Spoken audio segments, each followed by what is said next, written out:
What's up? It's your boy Heaven Hollywood. Let's get into it. The Heaven Hollywood Report. Megan Thee Stallion has reportedly sold 103,000 copies in her first week of her album Good News.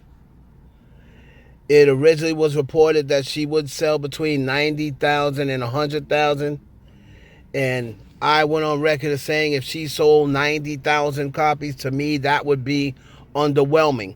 Wouldn't necessarily be a flop because people would kill for their debut album to have 90,000 sold in the first week. However, Megan Thee Stallion is now rocking with Rock Nation. She does have Jay-Z and Beyonce behind her. She has a machine behind her.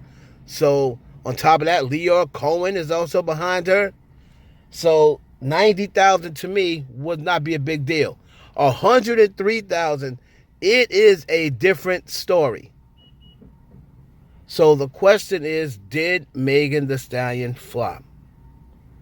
Do y'all believe that her 103,000 is not enough when you look in and take into consideration she had Rock Nation behind her, the whole thing with Tory Lanez, what people think is a setup, some people think is a humiliation ritual. Some people think that she went all out in order to, make this thing pop off, even sacrificing Tory's career or attempting to.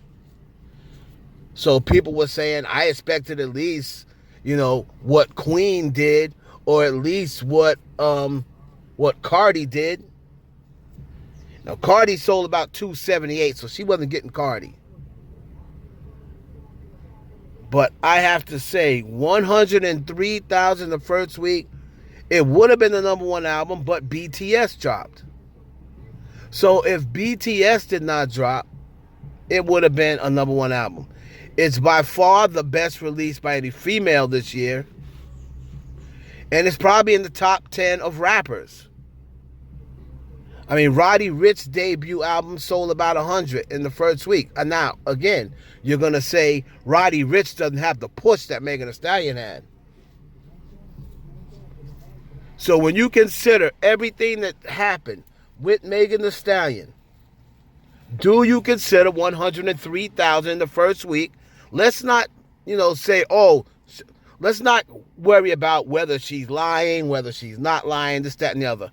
Is 103,000. If none of this would have ever happened, she just would have went to Rock Nation and none of this stuff with Tory Lanez happened, would you have said 103,000 the first week is a win? If your answer is yes, then you have to say it's a win. You cannot change your answer based on the way you feel about Meg Thee Stallion. Either it was a flop or it wasn't a flop. Now, normally in today's standards, 103,000 in the first week, that's pretty good, especially for a debut album. That's very good. We praise everybody else for doing 100,000 in the first week. Have we already put Megan Thee Stallion on a different pedestal, even without an album, just because she was down with Rock Nation? I don't know. 103,000 is a lot for the first week, especially for a debut album. Y'all let me know down below in the comments if y'all think 103,000 is the flop. I'm going to say that Megan did not flop. I'm going to say that it's successful. It's a little underwhelming, but it's not a flop. It's underachieving, I believe, but it's not a flop. If she would have did 90,000, that would have been a flop to me. So, y'all let me know what you think in the comments below. Like, comment, subscribe, and share it with your friends. It's your boy Heaven Hollywood. We'll see you on live later on.